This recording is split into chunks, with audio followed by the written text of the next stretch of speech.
You're listening to the We Are Libertarians Podcast Network. Find all of our shows at wearelibertarians.com.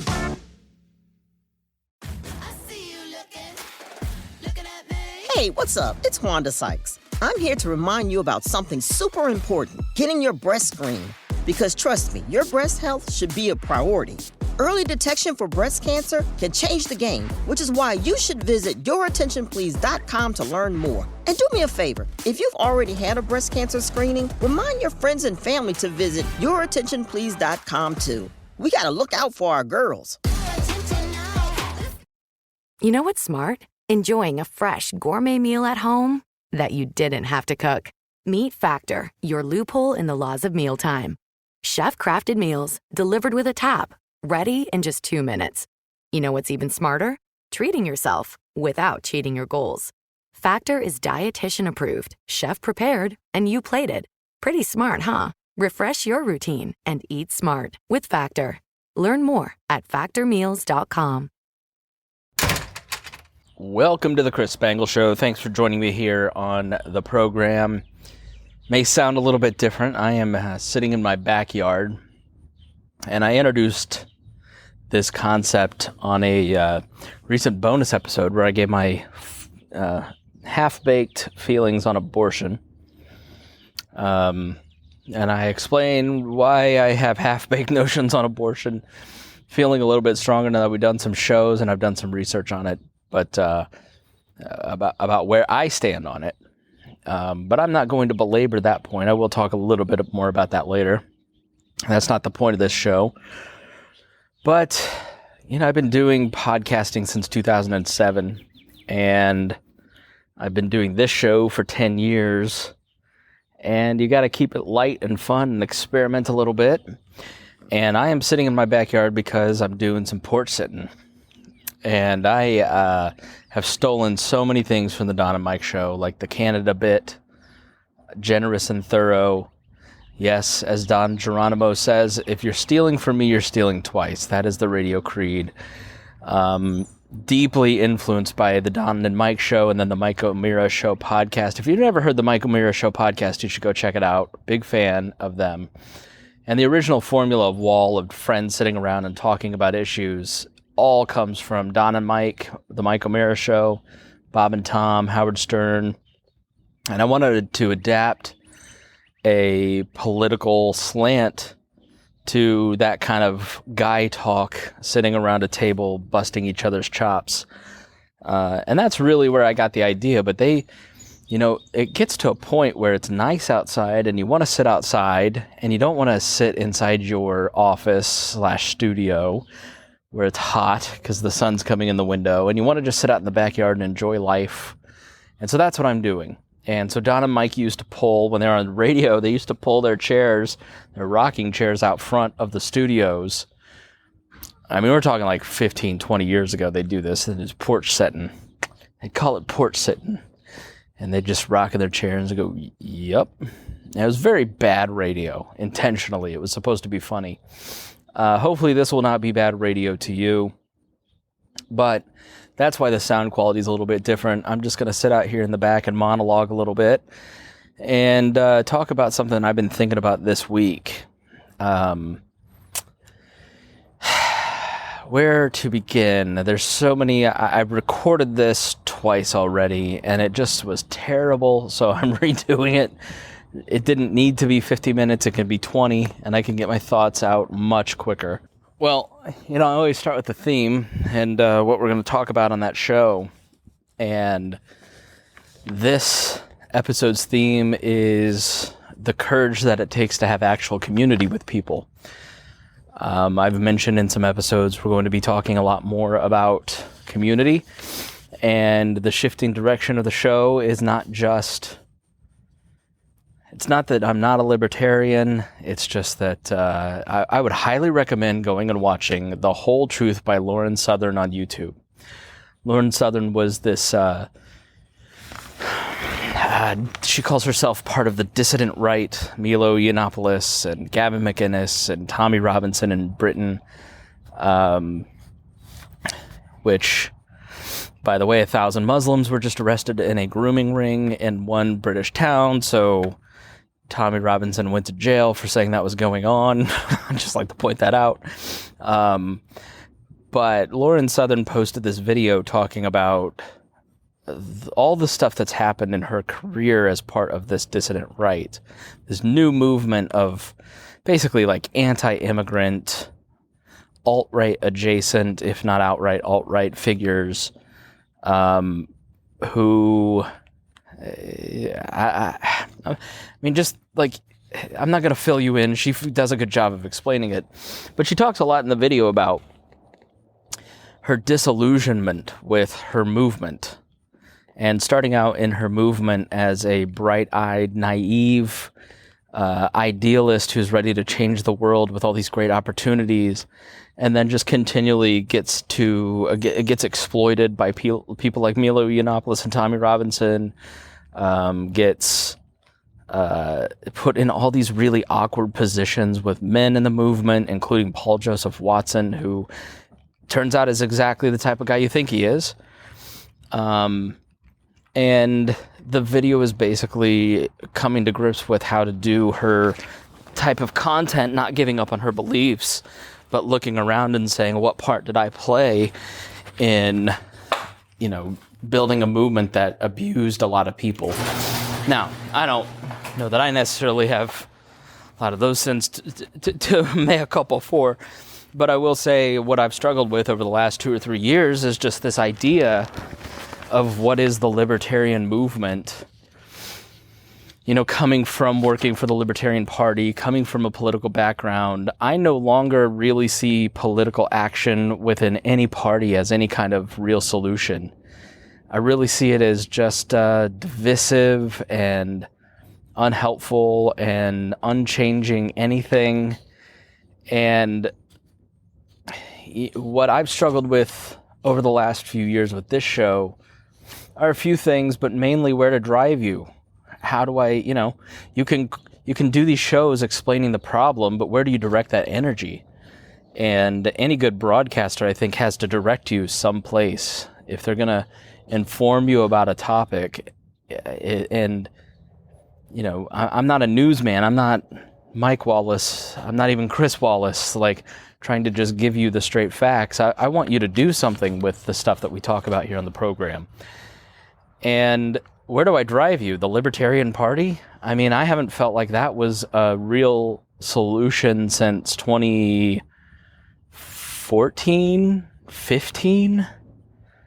I just didn't really talk much about that because I didn't want to offend or hurt the feelings of so many people I like. I've just gotten to a point where I think many of you are, that I can't continue to worry about the feelings of people listening.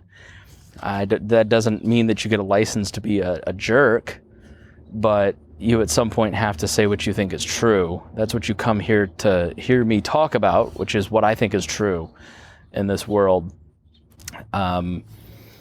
And political solutions, if the Libertarian Party isn't going to be a reasonable vehicle, then where am I going to push you? The Republican Party?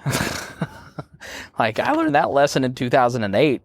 I left the Republican Party because I saw what they did to Ron Paul delegates. I was a Ron Paul supporter. And, they pushed my kind out of my party. I was a journalist then. And I'm like, well, these guys are going to break their own rules to keep libertarianism from taking over the Republican Party. Ron Paul delegates basically took over the Libertarian Party and have perverted and changed so many of the rules. That's what you've got to do. You've got to be willing to go to places that are really terrible if you want to be successful in political media and politics. And then to what end? Is there anybody in this country that really thinks that if their side wins and has a supermajority in the Congress, the presidency, say the Republicans have the House, the Senate, the presidency, and presumably the Supreme Court, how much are they really going to get done to change the system?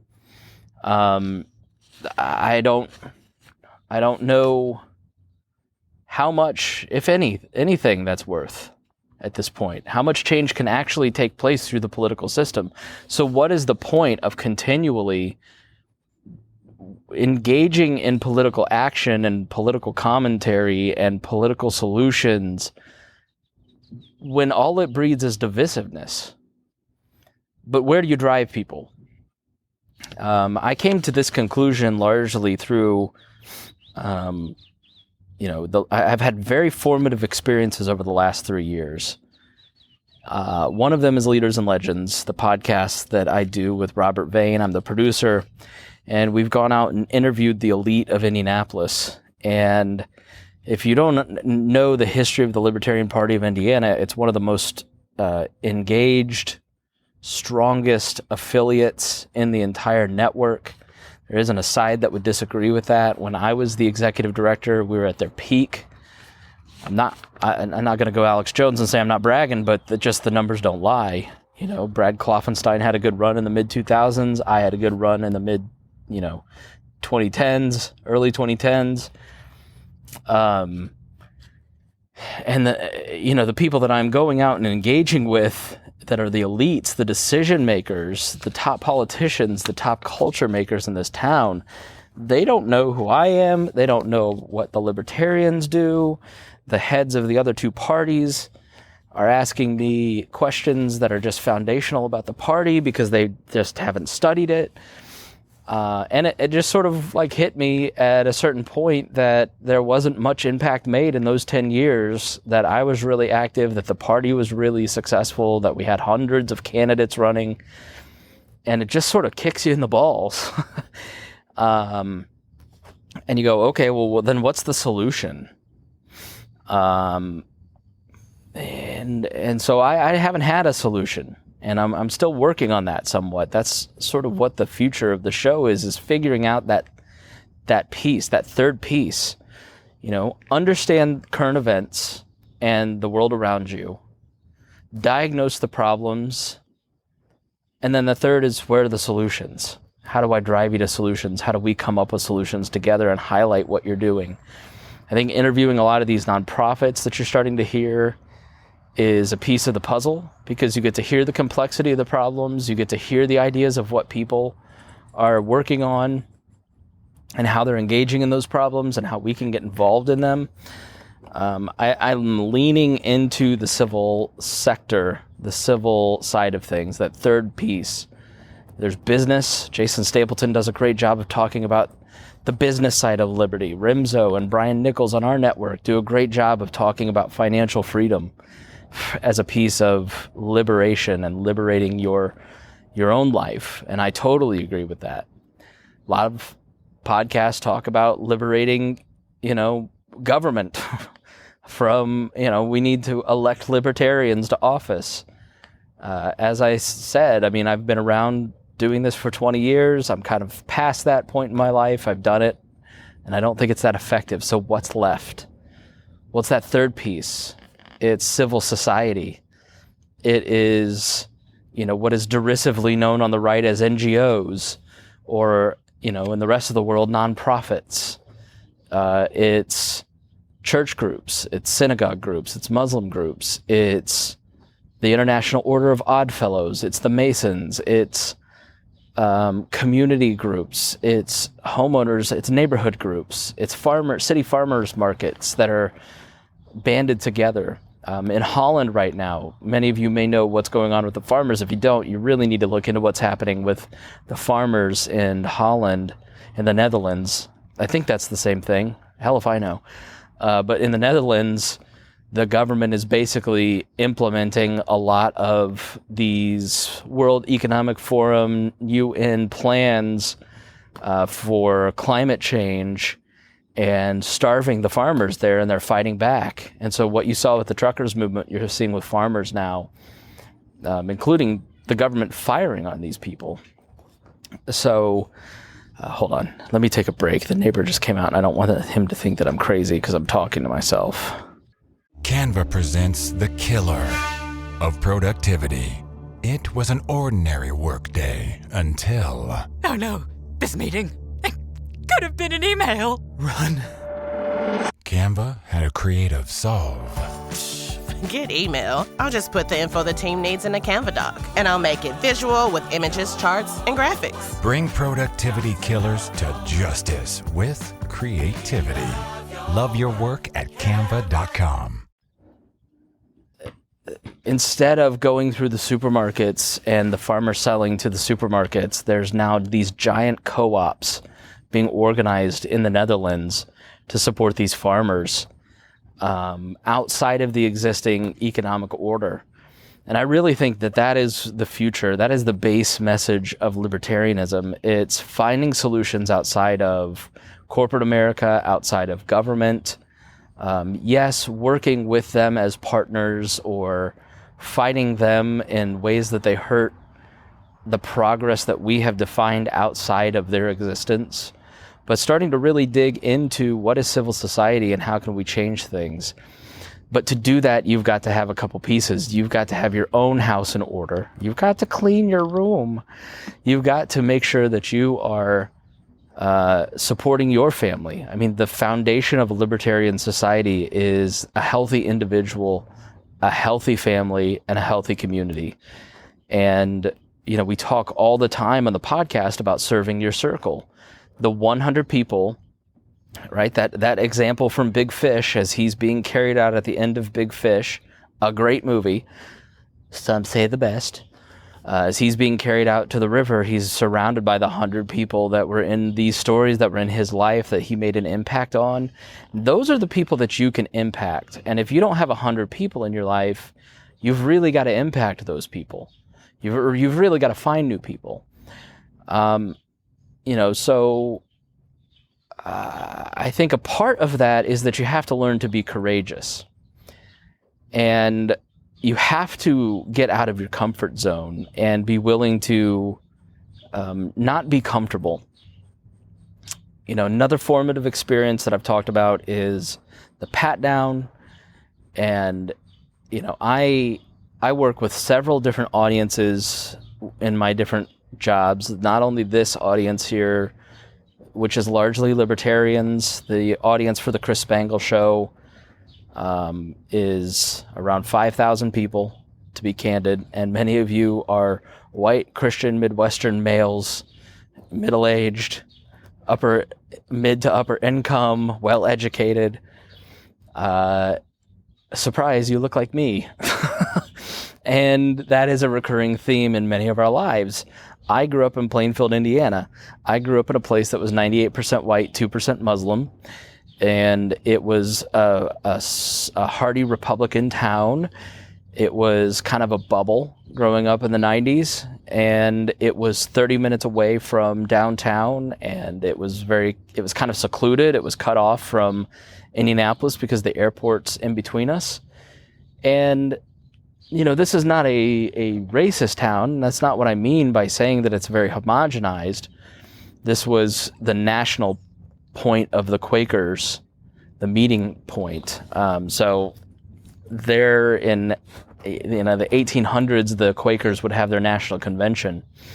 And it was a powerhouse of abolition sentiment. And if you look at pictures of the basketball team in the late 1800s, early 1900s, there's black basketball players on the team. It was fully integrated, which was not the norm. In Indiana, for instance, 2/3 of the state had Klan membership.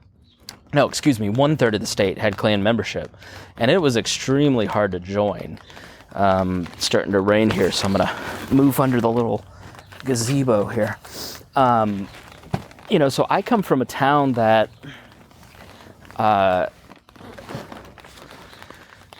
really taught its students not to think about, not to be racist. But that's like telling me, I can't think of a good example. If you never actually let me actually go into the garage, because this may be a little loud and distracting. And I can go in there judgment-free without the neighbors thinking I'm nuts.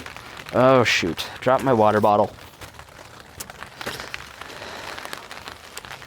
All right. There we go. Perfect. Just coming in here in the garage, which is a disaster. books, magazines, gardening equipment, my big green egg. All right, cozy. But if you're never actually having uncomfortable conversations with people who are liberal or black or Hispanic or,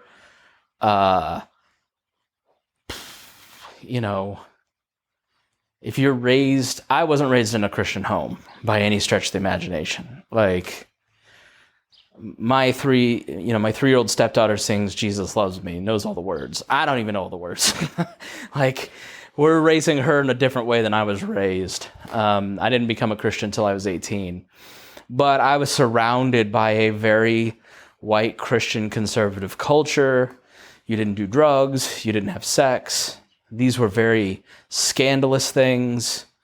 And then you get out into the world and meet people who go, who gives a shit if you smoke weed? Who cares if you suck a dick? Right? And you have to go, what? Because they're raised with different values than you. And I just think that the notion on the right, Rod Dreher wrote a book called The Benedict Option. We need to build communities to withstand the coming swallowing of the Christian conservative world. We're no longer a majority. White Christian America is, at this point, no longer a majority, and that's why you see Christian nationalism rearing its head. It's the last gasp of a dying ideology from the past 100 years, especially from within the right. I don't believe that. I think that that's the wrong way to go. I'm a classical liberal, which means you get out in the streets and you fight for what you believe. You engage with people. You learn to love people. Meet people where they're at. When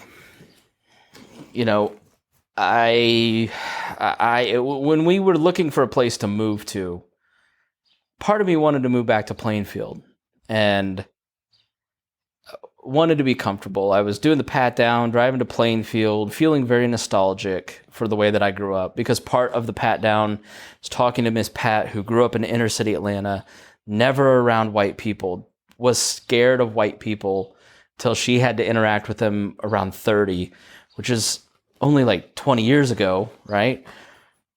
And then I am having my first experience with black culture and building an audience. And I think part of the reason the We Are Libertarians Network and the Chris Spangle Show have gone a different direction than so many other libertarian podcasts is that I interact with different audiences. The Pat Down audience, which is black, a lot of white progressives in that audience too. The We Are Libertarians audience is, like I mentioned, but still very conservative. The Bob and Tom audience at the day job is very Trump supporting, kind of Duck Dynasty type people. And then I've got clients that I work with. I do podcast consulting. The Leaders and Legends audience is, kind of the upper crust of Indianapolis. So over the last 3 or 4 years, I've been interacting with these different groups. And so it's the old We Are Libertarians model was like, we only see the people that are in front of us. Let's make these people laugh. And then when I got out into the world and started to see so many different people and different opinions, it made me pause and go, okay, like, how do you message from a broad perspective as opposed to only thinking about yourself and only thinking about what would drive you to join this movement? And I think that's a big reason why things are a little bit different on this network than other places, is that formative experience of working with so many different people, because it changes you when you have to have daily conversations defending your position from people that don't agree with you. Not to own that person to then retweet and show what a good job you did, to have the other members of your caucus go, hell yeah, brother, you really owned that lib. But to have like real genuine conversations. I mean, I've posted some pro-life stuff and I've gotten not nastiness in my DMs, but why do you think that way? Don't you see it this way? Don't you understand this way? So I'm very fortunate that I have a broad audience from these different groups that I get to talk to. And what I've found is that we usually come to the same conclusion. I think a great example of this was recently on the show when we talked about domestic violence. I'm spacing her name, but I'm guessing that the social worker that was on the podcast, if this was billed as a libertarian podcast and we were talking about government solutions, she and I were going to be on totally different ends of the political spectrum, totally disagreeing, and we would have walked away probably frustrated. But you listen to that conversation and we agree on a lot, almost everything, and this person who is probably politically misaligned with me comes on the show and gives solutions to correcting problems that I largely agree with. And that's where I think we as a country have to go. We have to find the points of uniting, and politicians have no incentive to do this. It's why I'm so anti-Trump. It's why I'm anti-Biden now.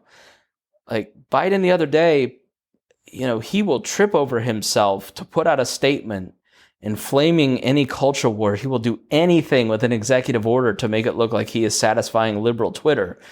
But then when he puts out a statement on inflation, he's like, oh, shucks, it's just Putin. I can't do much about it. Grain prices are rough. And I got some pushback. Like, why do you think women's health care is a culture war issue? Well, your starting point is that people are trying to take away your health care and make you hit the Handmaid's Tale. And my starting point and our starting point is that we're trying to give voice to the voiceless and say murder and violence against an unborn fetus is not okay. Those are culturally two very big different starting points. And we can argue from those two perspectives. I completely understand and agree and totally get the person who looks at it and goes, why should the state have the right to invade my bodily autonomy? It's a perfectly reasonable argument. And I'm completely understand, all right? I also have to accept, and you have to accept, that we may never change each other's mind. And we're going to live in a world, no matter what, where there is abortion and you have that choice. My job as a pro-lifer is to message to you the morality of the choice so that you can then make the choice for yourself, right? And what is the root cause of such a choice? The root cause of so many of our humanitarian crises that happen in this country are due to a lack of economic opportunity and a lack of meaningful community. If you trace back gun violence, suicides, homelessness, drug addiction and opioid deaths, homelessness, why someone might choose to have an abortion, I talked about it in the bonus episode on abortion. This book by Randy Alcorn, Why Pro-Life, he talks about how 60%, 70% of abortions are from people from the Christian faith that are church-going people. Well, that tells you there's a huge crisis of culture within these communities that people don't actually feel loved. The very people who are saying, I'm following Christ, who is the embodiment of love, are not showing it to people. There was this horrendous status from this guy who was a right-wing commentator, a low-tier commentator you never heard of, that said, I'm just done with my son. I've tried everything. He rejects my God. He rejects liberty. He rejects this country. I'm done pretending to love him. Well, pretending to love him was the key phrase in that, right? So the the root cause of so much of this is we got to find good economic opportunity for people, and we've got to find ways to build meaningful community with each other. Let's start on those points where we can find agreement. Our politicians and the media do not want us to unite on those things, because then that means that problems will get fixed, and Nancy Pelosi can't send you an email every 5 minutes saying that, oh my God, they're coming to get you. We're never actually going to fix what you want. We're never going to have any power to actually do anything to get you what you want. But if you send us money, we might. So the reason I'm thinking about this topic is why we moved to this area, okay? I told you where I came from, which was kind of this white Christian conservative town. And then I moved to another white Christian conservative area of town called the Greenwood, Southport, kind of the same thing on the south side of Indianapolis. And have been going to a boomer mega church since 2005. I love Mount Pleasant. I think it is an amazing church. They do amazing things. They just sent me a spreadsheet for volunteer opportunities, and there's like 179 ways that you can volunteer in not just the local area, but in Indianapolis. Everything from sports and youth sports in the local area to math tutoring and English tutoring in lower income parts of town, babysitting at the church for parents that need to go to work but don't have anybody to watch their kids. They run the largest food and clothing ministry on the south side of town. They just do incredible work. But it's like a hard church to kind of like build community in and connect with. And I think it's partially like an age difference thing. So we thought about moving in that area or back to Plainfield. And I'm not judging your choices, so I don't want you to feel judged in this. But when we thought about moving to a slab house that was built in 2003 in a subdivision where all the houses look together, we couldn't do it. Like, there was nothing in us that wanted to move to an area of town where you have to drive a bunch to the local chain restaurant. Like at the place that I lived in Southport and 65 in Indianapolis, at the Sundance Apartments, there was nothing but chain restaurants. Go Google Map it, Sundance Apartments. You'll see Chewy's and Texas Roadhouse and, all these, and Cracker Barrel, and fine, but we upgraded to yuppie, basically. I went from a luxury apartment on the south side to a luxury home here in Fall Creek Place, Indianapolis. And I had some preconceived notions about moving to this part of town, which is about 20 blocks north. It's about a 30-minute walk north of downtown, 5-10 minute drive of downtown. It is not a rich area. It is a gentrified area. It's about 10 years out from being gentrified. I say it's a luxury house because we have air conditioning and I pay an enormous amount for rent for it. And I'm sitting in a garage. We're very, very fortunate in our life. But this is an urban area. It is the bluest district in the entire state. And I've only lived in very red districts, and I am a red person. So to move to this part of town, after watching the news over the last couple of years and kind of existing in the right-wing ecosphere, what are you told? Well, you're Christians. You're not going to be accepted there. You're going to be forced to put a pride flag on your front porch. You're going to be invaded by homeless vagrants leaving needles in your back alley. Your neighbors are not going to be friendly to you because you're different and this is a blue area. I want to tell you, like, what a load of horseshit that was for me to even think. Like it's embarrassing to say almost because it's so silly. But this area of town has been the most neighborly place I've ever lived. the suburbs that I grew up in, the cul-de-sac that I grew up in, you didn't really know your neighbors. Like, I remember my friends kind of being friends with the parents of the neighborhood. There's a neighborhood pool, so you'd kind of see people. But like, there's something about living in close proximity and sharing a backyard with 5 other people that makes you more neighborly. We have a bunch of front porches. Everybody has a front porch here. And people sit on their front porch and say hi to each other as they walk their dog by, like there's no backyard fences really here. You can kind of silo yourself off, and the people with back fences, we don't know them.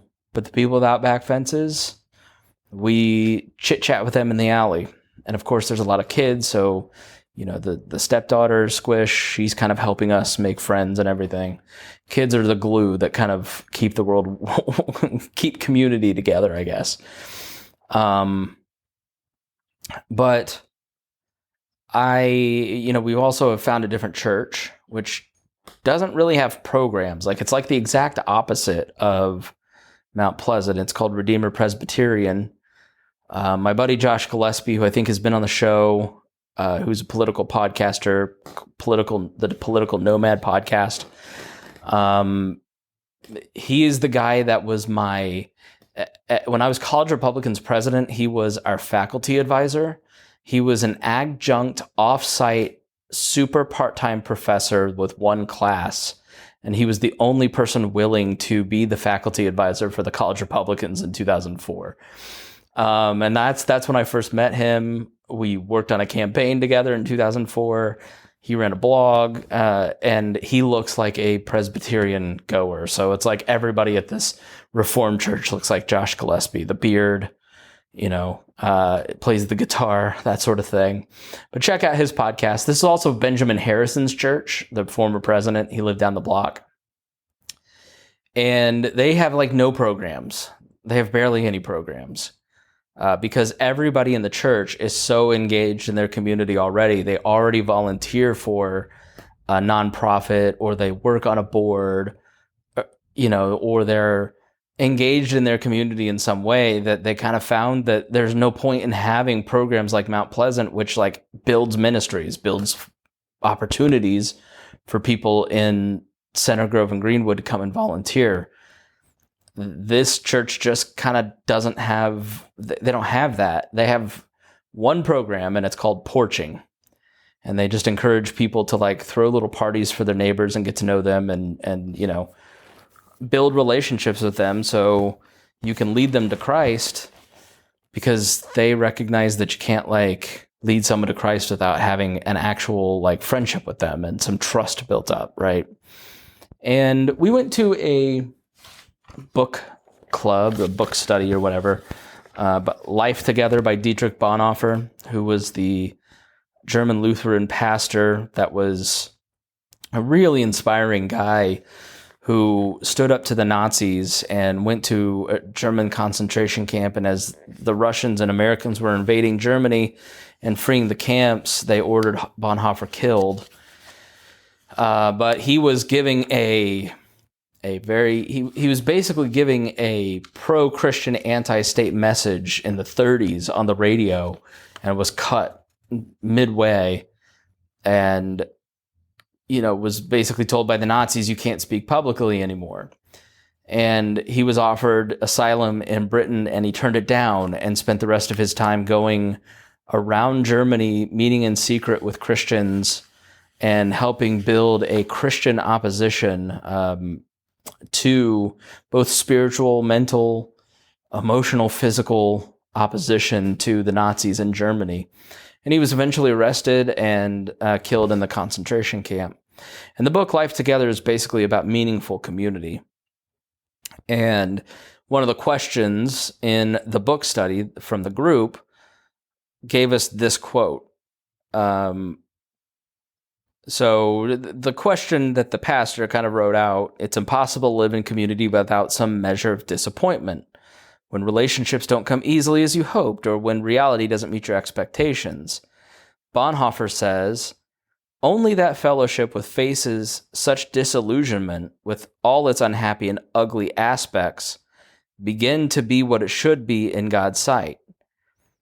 So, in other words, you can't have a proper Christian community without conflict. And I think that's secular too. I don't think that it's necessarily a Christian thing. You cannot have a community or a relationship without conflict. And that's kind of been driven home to me this week. You know, Trisha asked me some spicy questions about abortion and wanted to see like how pro-life am I? And I'm pretty pro-life, much more than the rest of the group and more than the Baptist pastor, I think, maybe. So, and they all ganged up on me. And it's been a long week of fighting about abortion with my 10, 15 closest friends who are opposed in different degrees to me. And what that has done for me is made my arguments better. And it definitely started out alienating. You know, Trisha asked the question, said, you can message me this. You don't have to say this in front of the group if you don't want to.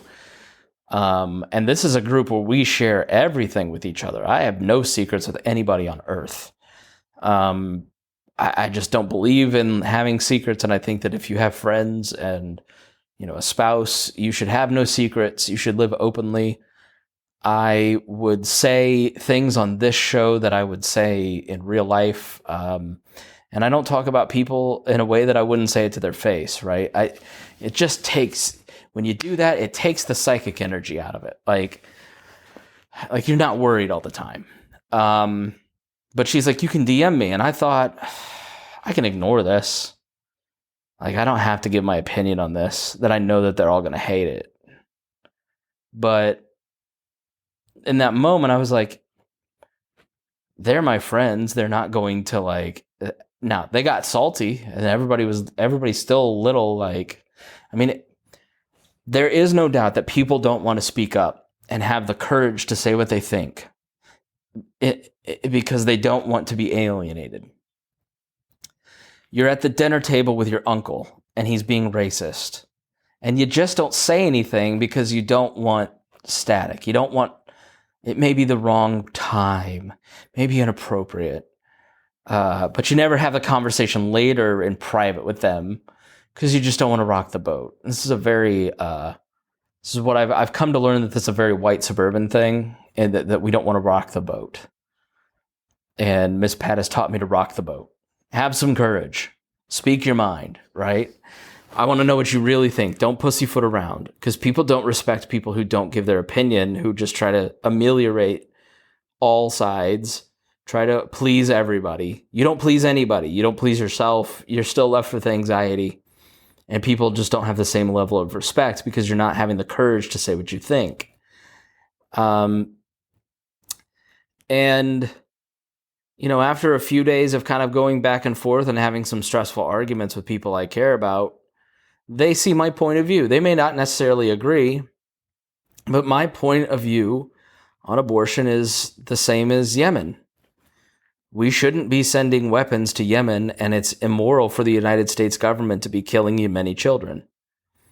And Yemeni children are deserving of all natural rights, and the United States government should respect those children's natural rights, and innocent civilians should not be killed.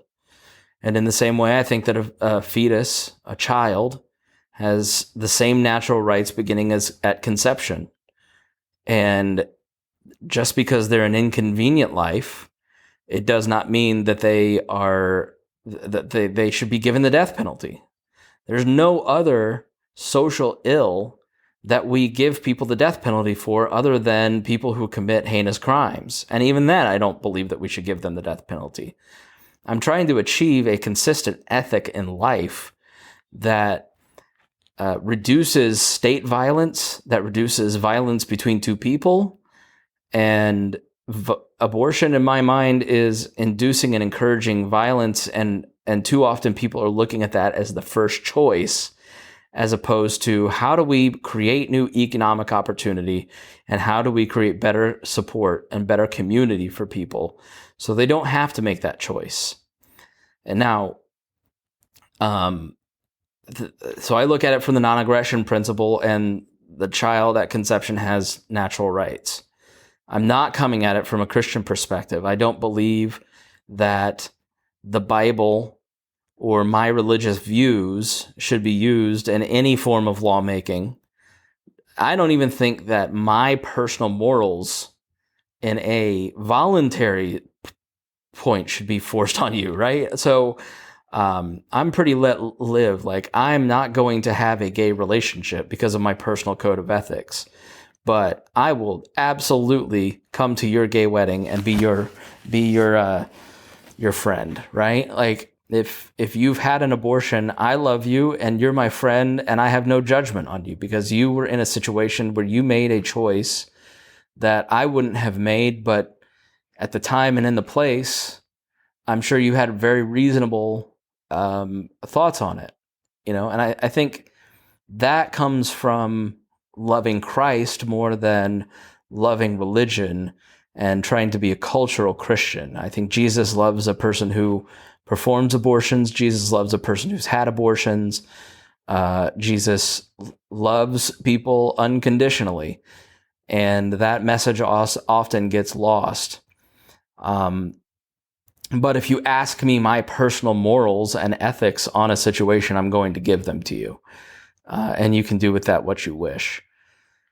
The reality, like I said, is you can listen to that and you can disagree with me and you can turn on this podcast and never listen to me again because you think I'm trying to control your womb.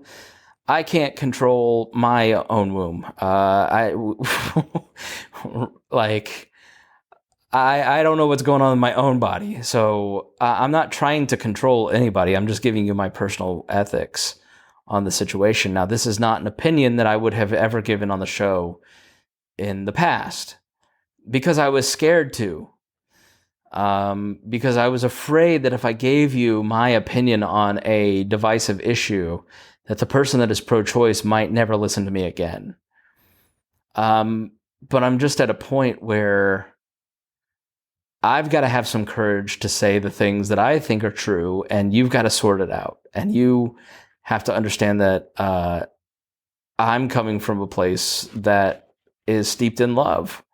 Whether you want to accept that or not, you can listen to me and ask me questions, and we can get to that place, and vice versa. I don't think that people are bloodthirsty to go out and get abortions. I think it's a very difficult choice. And I think the thing that unites us is, where do we find points of agreement that we can change society that makes it more possible for women to feel supported when they're pregnant? We talked a lot about that in the episode with Sarah Brady, where she talked about, don't fly women to get abortions. Like, give them maternity leave. Like, Taco Bell should give their employees maternity leave. I don't think the state should force that, but it's the right moral thing if you're giving out benefits packages to give people maternity leave. And if we want to build a culture of life, then corporations and businessmen should lead the way and giving maternity leave to women so we can fully support women in having healthy pregnancies and having healthy children. And if you're in a company, you should be advocating that and talking to your HR people and saying, we want this. Employees have never had more of a voice than they do right now. So, long story short, I think you've got to have courage to speak up and give your opinion. And you've got to speak it in love.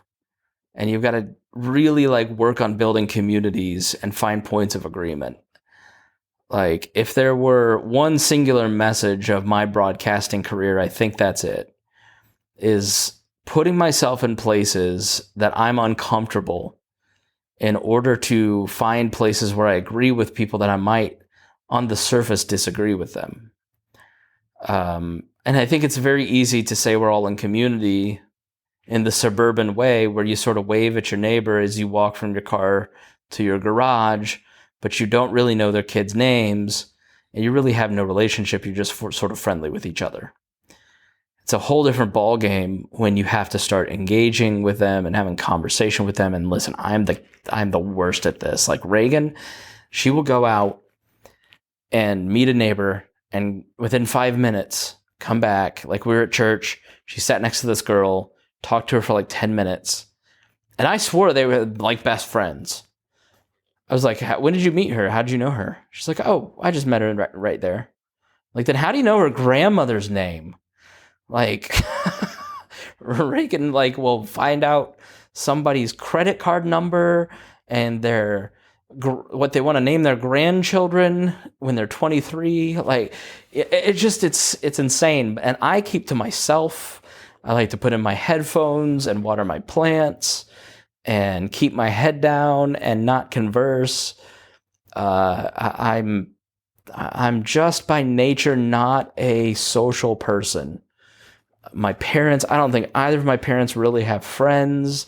I don't remember them having friends. They just sort of like, dad would come home from work and like, piddle in the yard, and my mom would like watch TV. But I don't remember them like having a lot of parties like outside of family. So I just don't think I'm wired that way. And so I'm forcing myself into situations where I'm having conversations and building relationships and expanding that 100 people in my life and focusing on serving those people and kind of living life differently and less selfishly than I did in the past, because I've come to the conclusion that seeking political answers is the cheap and easy way out of this. That when you're advocating for a political change, you really don't want things to change. You just want to complain about it and feel like you've done something when you've done nothing. Like, the way to solve gun violence is to reach out to your weird cousin and like invite him over for dinner, even though it's going to be awkward and painful. It's not to like post that you want to steal people's guns. Like, I'm like the like running for office and just talking in broad terms of expanding liberty for people and ending the drug war is not going to actually end the drug war. What actually matters is reaching out to the cousin that you know has a drinking problem or a drug problem and getting engaged in the messy parts of their life and inviting a little bit of chaos into your life. That is like, that's how we're going to solve these problems, is every person listening to this does that and impresses upon the other people in their life to serve their circle of 100 people. And it becomes a tidal wave eventually of people serving other people and solving a lot of these crises. And I know that this is just as naive as thinking that you can get a libertarian elected and that's going to solve everything. Rand Paul becomes president tomorrow and gee, won't the world be better? That's a naive statement, but at least we have some power in engaging with other people. At least we can do something. But like throwing your money away, giving it to a politician so they can grandstand is bullshit. And we all know it. Every single one of us knows that that's not going to do anything. But we do it because we feel that that's the only like source of power we have. And I'm not saying drop out of the political process, because I truly believe that if you show up to your county council meeting, you can affect change. I truly believe that if you get to know your local officials, you can affect change. And those people get promoted and become congressmen. So the person that you were friends with for the past 10 years who was on the city council is now congressman, and they know you and know you're not crazy. You can affect some change. But know that that person who goes to Congress feels totally disillusioned and doesn't think that they can change anything and is trapped by a system that has them fundraising all the time instead of actually affecting people's lives. Like Chris Murphy talking about gun violence every 5 minutes after a mass shooting. He's able to get what in these new gun laws that get passed? Nibbling around the edges. But you reaching out to your weirdo cousin has probably more effect in actually stopping gun violence than Chris Murphy's law in Congress. And everybody in this audience knows that to be true. I know you know it. And even the person who's new to libertarianism, you sort of just feel a little hopeless about the political process. But this is the path, man. This is the path. This is the third leg of the stool, is get involved. And I'm not asking you to join the Libertarian Party. I'm not asking you to join the Republican Party or Democratic Party. I'm not asking you to start a PAC. I'm not asking, I mean, if you want to start a podcast, cool. But what I'm inviting you to is a radical notion. Get offline and get engaged. Drop out of the political process. Drop out of political commentating on Facebook and get into a community with people that are different than you, not just like-minded people. That's that's fine. Start your libertarian liberty and chill. Go for it. But there's beauty in getting to know people outside of your own space, outside of your own religion, outside of your own race, outside of your own ideologies. I've grown so much from it. I love it, and I can't recommend it enough. So thank you for listening. Thank you for Port sitting here with me and just having a chit chat. This is exactly what it would be like if you were sitting with me. You wouldn't have had a chance to talk for what I'm guessing is 50 minutes. I don't have a timer on this recorder. It's a little lav mic that I've got. You wouldn't have gotten a word in edgewise. You would have been just like, you'd be sitting here listening to me monologue. That is what it's like to hang out with me. And that's why I'm quiet.